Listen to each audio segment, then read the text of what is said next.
Hi everyone, this is Makaya Costin with the Athletes section. Today we have a special guest who plays hockey for the University of Georgia, and I'll let him introduce himself.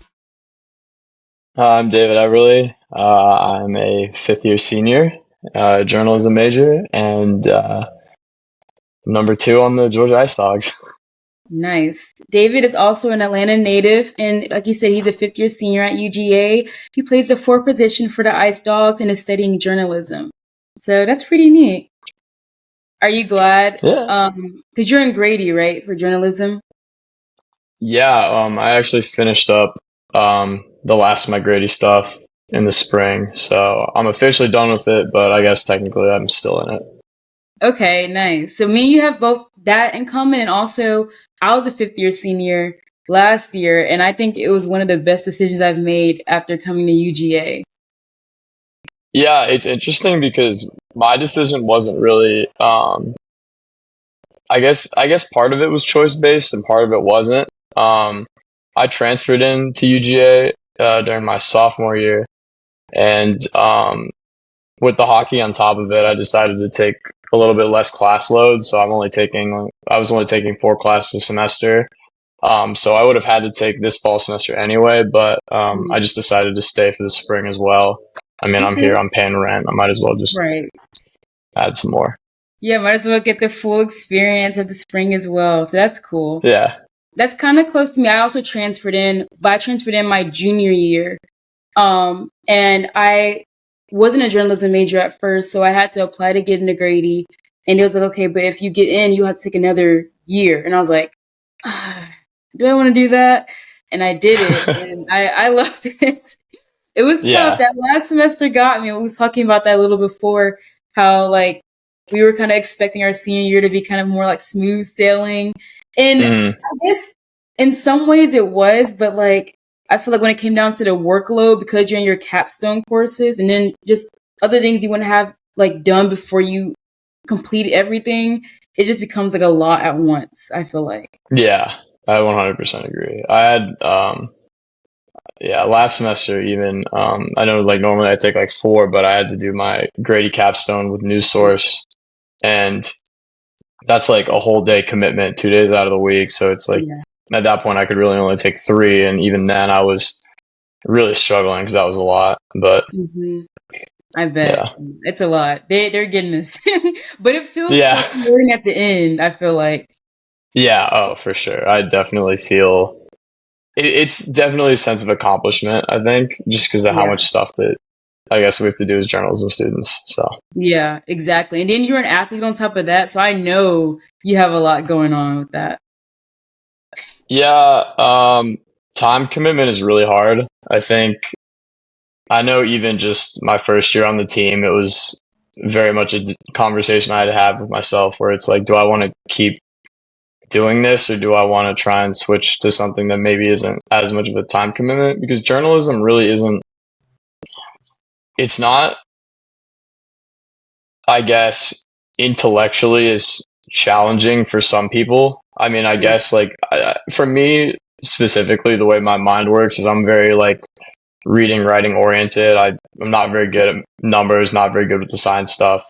Right. Um, but like, so for me, it's not very as like mentally challenging, but it is like a big time commitment, having to go out of your way to interview people and set stuff up and do all that. On top of, having to practice and having away weekends and games and stuff like that, it can be a lot. So, Yeah. No, I agree. I started off as a biology major, then I switched to game design, then journalism. But, and kind of like you, I'm also not very much into math or science. I don't know why I chose a bio major in the beginning. Even to this day, I can't even really decide, like, figure out why that was the case. But I did it. And I feel like journalism, I loved writing. And so I was like, it's fun, but it's very, very time consuming. Like you have to go out there and then you have to get these sources and sometimes they don't respond to you. You have to figure out what's a backup plan, have things on deadline. Like it's a lot and people don't realize, oh, just writing an article. Like, no, it's not just writing an article. Like I not at have to, all. I have to get this stuff done at a certain time and I have to rely on people who may not be responding to me. So there's my project. Yeah, I catch a lot of flack, like especially with a lot of guys in the team because we have a lot of guys in the team that are finance majors, and Oh, stuff in Terry, and they're like, oh yeah, well we've got all this stuff going on, and you just have like a story due, and it's like, well, like, yes, oh, but yeah, however, but there's other stuff that goes into it, so exactly. I feel that same, same. I don't. No one gave me as much flack, but I can feel people who were like into those more like mathematical majors thinking it like, oh, so all you have to do is this, and I'm like, yeah, but I also have this. Like, it's more that goes yeah, into it. It's not just what I'm saying. There's more behind the scenes that I don't feel like explaining because I feel like you're not gonna get it. yeah, But yeah. yeah. So I saw on another interview or another video you did a while ago that you started playing hockey at age 6. Could you explain your whole journey of figuring out what hockey was and then just kind of going into where you are now? Yeah, so growing up in the South, hockey is very when I was little at least, it wasn't something people really talked about a lot. Even though we had like a professional team in Atlanta with the Thrashers at the time, it wasn't something that was like readily out there. So when I was in elementary school, I met my best friend, a childhood best friend, named Sean, and the basis of our like friendship wasn't about sports or anything. It's just basic, dumb 6-year-old, 5, 6-year-old stuff. Hmm. But then I learned that his whole family played hockey, and I didn't know what that was. I had no frame of reference for it. My mom had actually been grooming me since I was like 2 to play baseball, which I had been. So my dad took me to a Thrashers game because I was interested in it, and I still remember it. I remember going to the game, and they had these big like bird heads from the ceiling, and they would spit fire out of it. And that's like one of the core memories I have as a child is being at that game and seeing the fire come out of its mouth and the players come out and just Wow. going out there and seeing how fast it was and all the hitting and stuff. I immediately fell in love with it. And I started playing that fall. When I was 6, I guess shortly after I saw that game. And then from there, I started playing competitive travel when I was 8. Um, in hockey, there's 3 delineations for like youth tiers, I guess. There's single A, double A, and triple A. Triple A is the highest. And so I played triple A hockey for the Atlanta Fire until I was 13.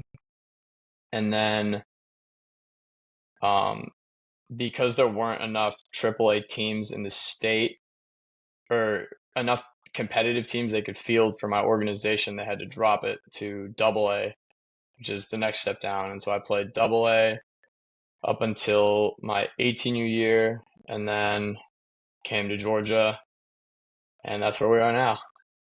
Wow. Nice. And do you volunteer coach as well for like youth hockey? Yeah, when I was in high school, I did some mainly just helping out with youth practices and stuff like that for like little kids. I try and go back every year that they have tryouts for the Fire. I go back and I help coach tryouts, help run the benches and stuff like that. Okay. So I try and get involved as much as I can, but that can be hard sometimes. I know once I actually, get a job, I'll probably do some stuff like that as well. But Yeah. That's pretty cool. So and I like asking this question when people like actual athletes are also going back home or going somewhere to coach the youth. How do you kind of change your mindset from player to coach? Because I know that sometimes, well, just all the time, it's a little bit different from how you're learning and how like these kids are learning. So how do you differentiate between the two when you're in both situations?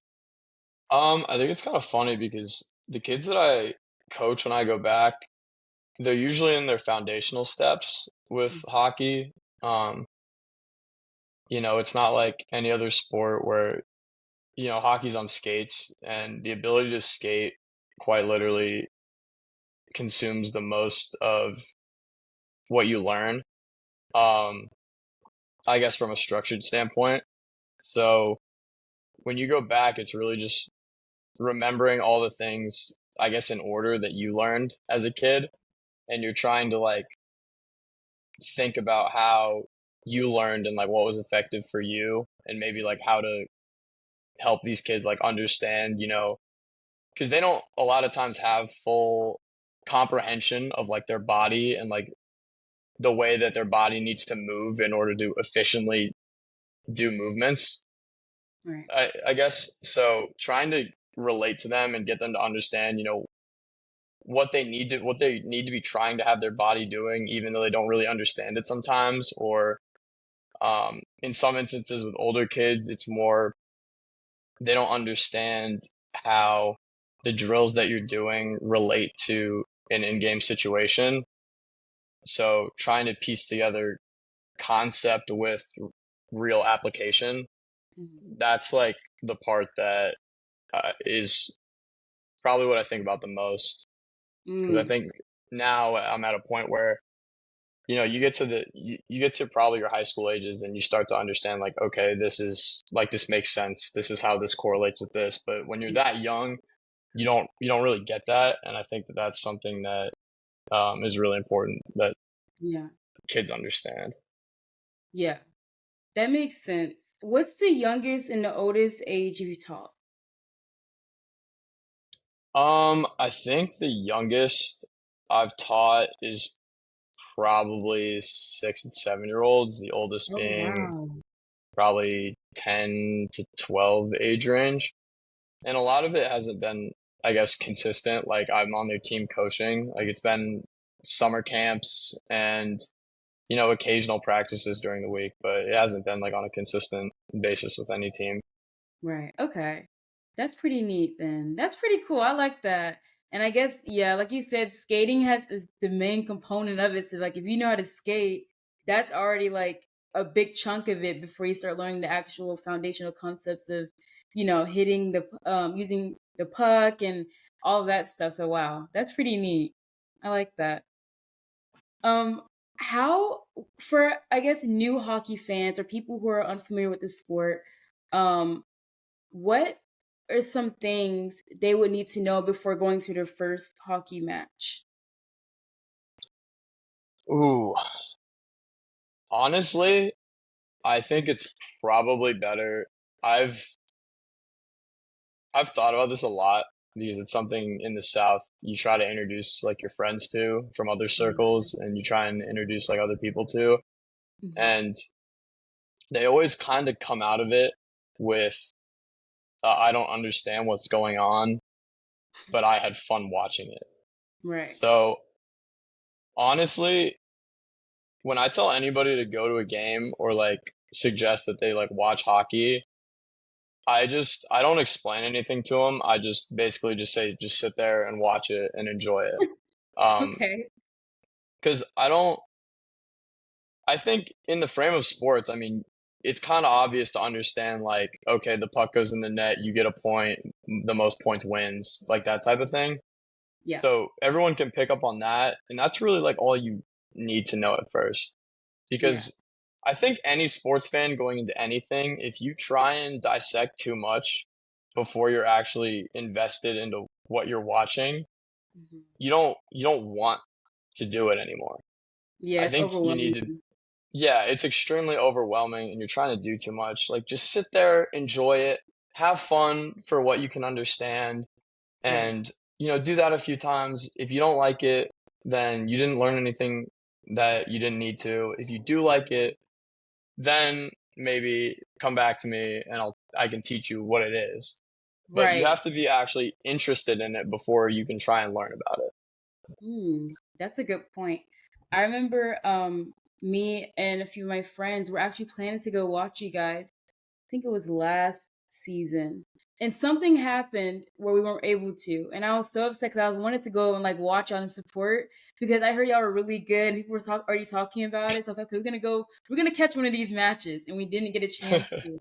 And I wish we did, but I always wondered that because NHL looks so interesting. And like you said, in the South, it's not as common to see people saying, "Oh, I play hockey." Like, hockey in the South, like in Georgia? Like, how do you do that? So I always think it's really interesting and I've always been interested in at least going to a game. I wish I would have went. Like you said, there's a Thrashers game when we did have the Thrashers here.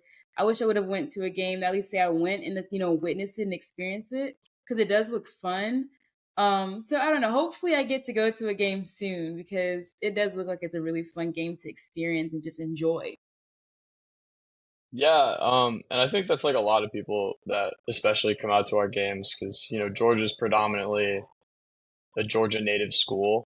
Hmm. Um, and really the only kids that have ever had access to hockey or at least any recollection of it are probably in the like metro Atlanta area. And, kids from all over the state and all over the country come to this school. Hmm. And so a lot of kids that we have out to our games, actually, most of the time, it starts with like date nights and stuff like that we have at our games, and they don't really know anything about it or hockey in general, but they come out and normally they have a good time because um, I'd say our league is pretty physical. There's a lot of hitting, there's a lot of action going on, so it's Yeah. not, they have something to actually be entertained by. It's not just like Right. mindless. Yeah. That's fair. I can definitely see that. Yeah, that's pretty cool. So I saw by the time this episode releases, it's gonna be old news. But I saw that you just beat Texas. You swept Texas last weekend, the same time the football teams beat Texas pretty well. Can you kind of walk us through that game and kind of what led to that win? Yeah, so we played Texas on Friday and Sunday. Um, and then Saturday was the football game, so we didn't have a game that day. Nice. Um, it's a little weird because we didn't really have any reference going into the weekend about Texas. We don't, the closest we had was is we played Oklahoma State last year. Um, and I think we beat them like 6-1 or 6-2.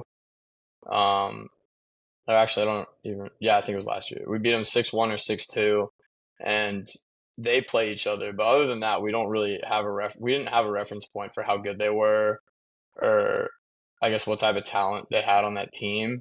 Um, so really we were going in with just kind of like a blind indicator, which can be hard. Um, you don't want to try and overestimate or underestimate an opponent. So when you really don't have any information at all, it's kind of, or point of reference, it's really hard to gauge what Right. your team should be doing and the kind of, I guess, input you should have into the game. Mm. Um, so we went in on Friday and we had actually, um, we were supposed to get in earlier because we traveled on Thursday. We traveled Thursday, stayed the night in Louisiana, and then Friday we had to travel from Louisiana to Texas. And I think we Mm. got in. We were supposed to get in at like 3, and we ended up getting in at like 6. Puck drop was at Oh. 8:30 Texas time. So we had about 15 minutes to go up to our hotel rooms, get changed, get to the rink. There wasn't a lot of time to process or switch into like game mode. It was just really get there, do your warm up, get on the ice. Get out there. So Wow. everything, yeah, so everything was just kind of like you're just kind of like living like there in the moment. You're like, you know, I got to get prepared. I know how I get prepared. You go through your routine, whatever it is, and then you just go out there and basically just play. There wasn't a lot of thinking behind it, but I think that first game, within the first period, we kind of understood where we were at matchup wise. They were pretty even to us in some respects, but I think we knew that we had a lot more depth than them, Mm. um, and we knew that we could take advantage of that. So just try and get as many shots as you can on net. Unfortunately, we weren't. I don't think we were firing on all cylinders offensively. I had like a couple breakaways where like I'm so like not, I guess, in the zone because of that travel that, I'm hesitating and I'm not letting my instincts do the work. I'm like kind of Mm. backlogged, whatever. But yeah, so we got out of that first game 3-1. Um, and then we went into Sunday, and Sunday was kind of weird because, obviously we're in Austin, the football game was going on, Mm, that was a big that was a big point of like traveling there and playing yeah. that game. Um, so, we're all still it's an 11:30 a.m. game too, so we're all still kind of coming down off, the high of like beating Texas and, being in Austin and, enjoying I guess our break day there. Um, so that was really just, you wake up and you got to find a way to get into it. And we went in there. We definitely didn't have our A game, but we went in there and the refs were causing some trouble. Dang. Um, we felt like we were, similar to the football game. We felt like we were being I'm kind of about to sided say some against. similarities there. Yeah. Yeah, yeah. At the end of the game, they pretty much let us play the whole game, and then at the end of the game, they called an unsportsmanlike conduct, or what they call a bench minor. Um, basically, like there was a call that we thought that they missed, and we were saying stuff. We were like asking the ref, like, what's going on? Like, why didn't you call that stuff? And he got tired of it. He gave us a bench minor. Um, so we went on the penalty kill. We were up 2-1. They score on their power play to take it into overtime, and then at the end of the overtime, towards the end of the overtime, they get another penalty call, and we play 3-on-3 overtime, which is a big deal. And when you get a penalty going to overtime, it's 4-on-3 man advantage, which is a big deal in hockey because of how much ice you get and the time that you get. Wow. So we were really teed off about that, and we went in there and we played really good, really good defense. And then we almost let in a really good opportunity. Then it gets turned around in a split second. We have one of our forwards, Declan Conway. He goes the other way with the puck. The guy tries to track him down and get like trips him up while he's trying to shoot. We get a penalty shot, score, game's over. We're out of Texas. So Wow. um, yeah, I think in general this weekend we were like ready for the games, but we weren't because there wasn't a lot of framework. But I think we're all just happy that we came out of there with 2 wins and Right. we get to keep our technically undefeated season so far alive. Okay. Congratulations. That's pretty good. Yeah, that was a Um, lot. yeah, no, that was really cool. I feel like I was like watching it happen. It makes me want to go watch Mighty Ducks. Like I used to watch it when I was young. But that's really cool. I like you how you explained every aspect of the story because now I feel like I was there watching it. I can picture what you're saying. So thank you for that.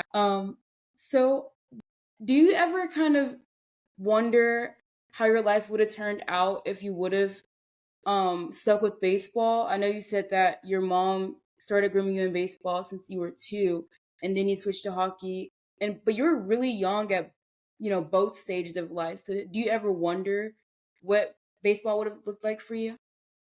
It's kind of funny because me and my mom talk about that a lot. I do think about it a lot. Mm, Um, basically, I mean, I guess I'll give some insight into my baseball journey. I started playing baseball. My mom taught me how to hit a ball and throw a ball when I was 2 years old. She'd go outside and she would, quite literally pitch me the ball and have me hit it back to her and stuff like that. mm, Um, and so I grew up pretty much all about baseball and, playing baseball and stuff like that. right. And then when hockey came along, I did both. I'd spend all winter and fall playing hockey, and then all spring and summer playing baseball. And that was pretty much how every year went until I was 13. And I was going into high school, and I was going to try out for the high school baseball team, which I knew I probably would.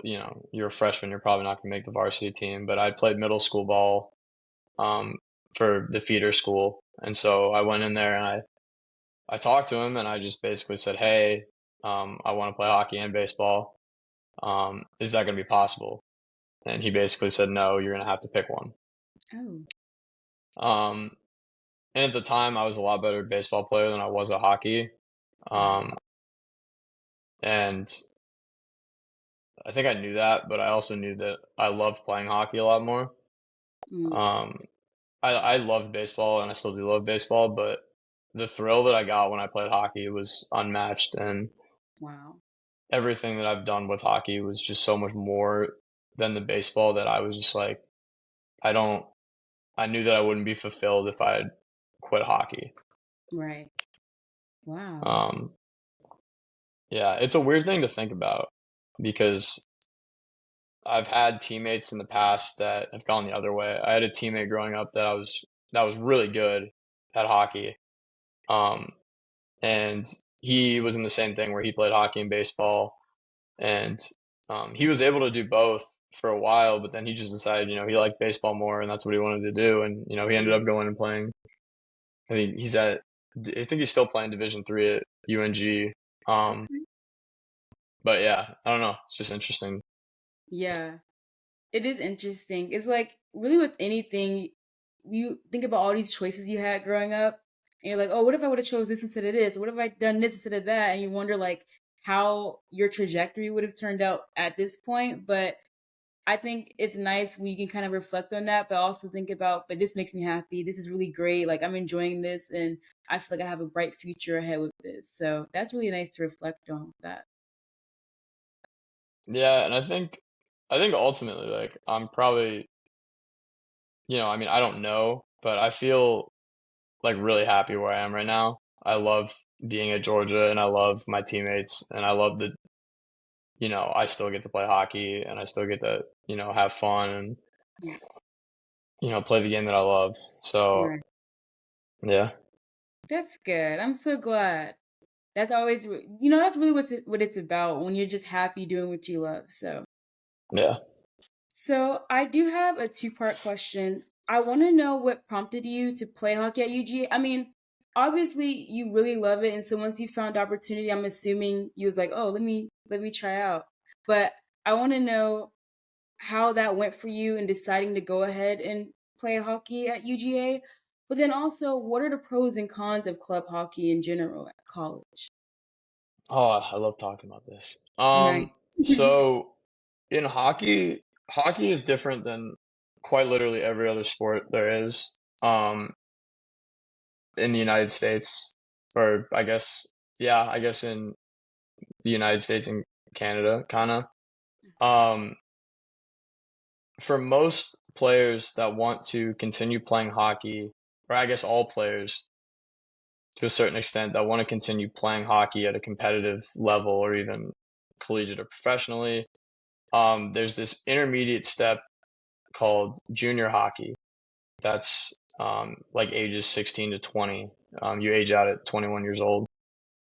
And pretty much that's where I think it's like 99.5% of all higher level hockey players have to go to get recruited. Um, and there's a lot of different nuances within different tiers of junior hockey and different levels and stuff like that. But generally, that is how you go to play Division 1, Division 3, um, collegiate hockey and move on to the professional stage. Um, and that's a big thing that a lot of, I guess, people are unsure about.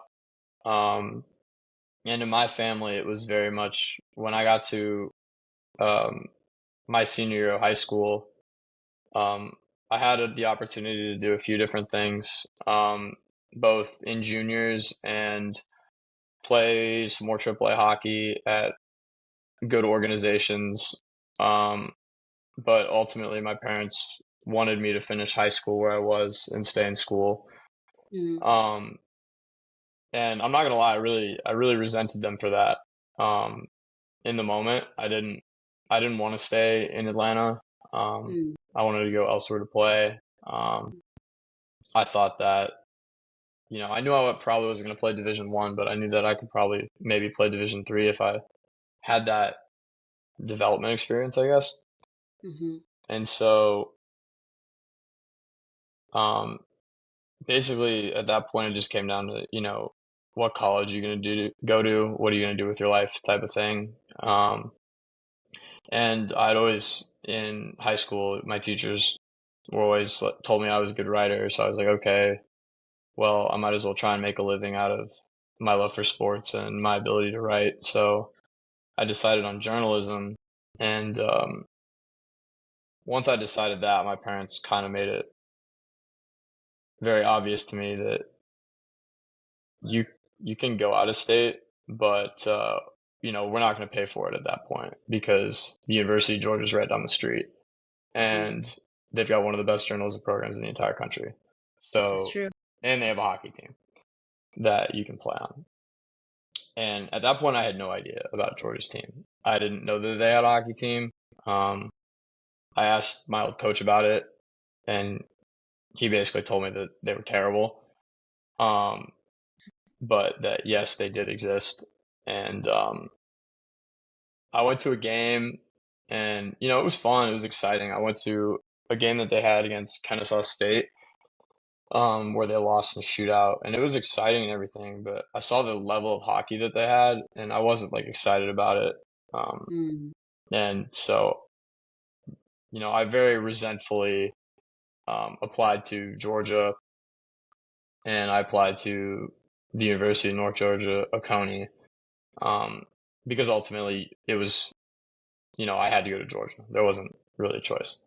Right. Um, so within my first year at UNG as a freshman in college, I practiced with the Georgia team, um, and it had gotten a little bit better in that year in between the new year. They had some new guys come in, and they were a little better.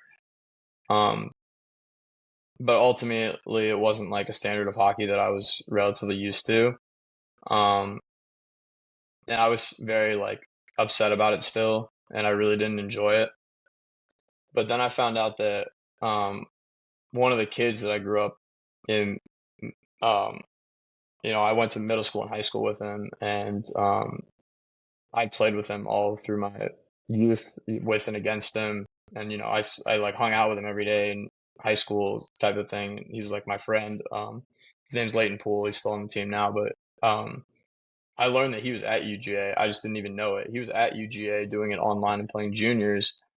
And he, after his junior season finished, he quit juniors, and that was during the COVID year. We only had 5 games, and he came over and played 5 games for the team. And that's when I realized, like, okay, like this is something that I can see myself doing now because I have somebody that I know with me, Hmm. that can kind of, talk to about this and deal with this. Um, so when I came back in the fall of 2021 for my sophomore year, I had applied into Georgia. I got in, um, and then all of a sudden we show up to tryouts, and there's these kids that come in, and they're actually like really good. Um, Mm. and there's a lot of guys that we grew up playing with that decided, like they'd been doing community college and playing junior hockey, um, and they were like, like I just want to come back home, like I just want to be at home and go to UGA, get my degree, and I can play club hockey too. Wow. So that was really a turning point. Like that was like I started to become really happy, like with what was going on, and I got to see a lot of the kids that I got to play against growing up, um, and with growing up, um, and to see that level of skill evolve and the standard of play evolve, which it has every single year. It's been something really fun that I've enjoyed to be a part of, and to help kind of help build in its own right. Yeah. I forgot the second part of the question completely. That's, I mean, you kind of touched on it, but I guess the pros and cons of choosing a club hockey team in college. Oh, yeah. I mean, ultimately, I was gonna play hockey no matter what. Um, I would have, obviously, because I didn't choose to play juniors. It's not like I could have pursued a Division 3 or Division 1 thing. Um, Hmm. but I guess also technically, I mean, I'm not going to sit here and say that at the time of this decision I was that good or I was good enough to play either of those levels. Um, it still would have taken a lot of development for me to even play at either of those levels, but I knew that I wanted to play hockey. I knew that the club hockey scene was big. I knew that there were a lot of club hockey teams across the country. Um, and honestly, ever since I was a kid, hockey's been the only thing that really got me through school. Um, my parents always told me, you're a smart kid, you just don't apply yourself unless we have to bait you. And so Mm. that's what they did my entire life is they baited me with the hockey and basically like if you don't keep your grades up, we're gonna pull the hockey. Ah, that did it. Um, oh yeah, I did it for sure, and it still does to this day. But you know, it's really an outlet. It was really just, I have to go to school, I have to do all the stuff that I don't, I guess, necessarily want to do. But the fact that when I do it, I get to go to the rink and I get to play hockey and I get to do what I love, and I get to be surrounded by teammates that I have a great time with. That was really what made it like I want to do this. It's something that I want to pursue. Mm, Um, but at the same time, it's also really hard. Um, club the way that we do club hockey, it's a lot more serious than some teams. It's a lot less serious than some teams. But either way, there are a lot of times that the experience isn't fun. mm, Um, you know, like last year, we have to, we were supposed to have this arena done last year, and stuff happens and it gets oh put off no. until this January. But the fact that we only get because of that, we only got, I think, 2 bye weekends the entire first semester, and Mm, just about every single weekend we're on the road, um, playing games. It takes a lot of mental toll. Um, you know, because it's club hockey, you expect it to not be as much of a time commitment, and you expect, you're still gonna be able to hang out with your friends on the weekends. You're still gonna be able to, go to date nights, fraternity events, and stuff like that during the week. Um, realistically, here we do have that luxury, but we also understand that we have to sacrifice a lot of extracurricular stuff in mm, order to continue to play hockey. So, having to drive an hour every single week to Duluth to go practice, even now, something that takes up your whole night and it's something that pulls you away from your schoolwork. And a lot of times, it leads to guys being not as prepared as they need to be for school stuff and whatnot. Um, mm, it hurts, and I think everybody's felt it at some point or another. Um, so it's really hard. I guess overall, just time management and understanding the sacrifices that we have to give up. Um, it's also a huge monetary issue that we struggle with year in and year out. Um, we're a club team. We have to pay to play, but on top of that, we have to find sponsorships and people to donate money for us to be able to play. Um, mm, and it's not a fun thing. It's not something that we like to do, I'd say, you know, especially when hockey is such a wealthy socioeconomic sport. mhm, We don't like asking people for money and we don't, I guess it's kind of something that I think subconsciously put to the side, but we do need the money and we don't have the money. And that can at times lead to a lot of really tough situations where, there might be things that we want to do that we're not able to. Um, and we have to take buses everywhere. Um, well, that's actually an upgrade.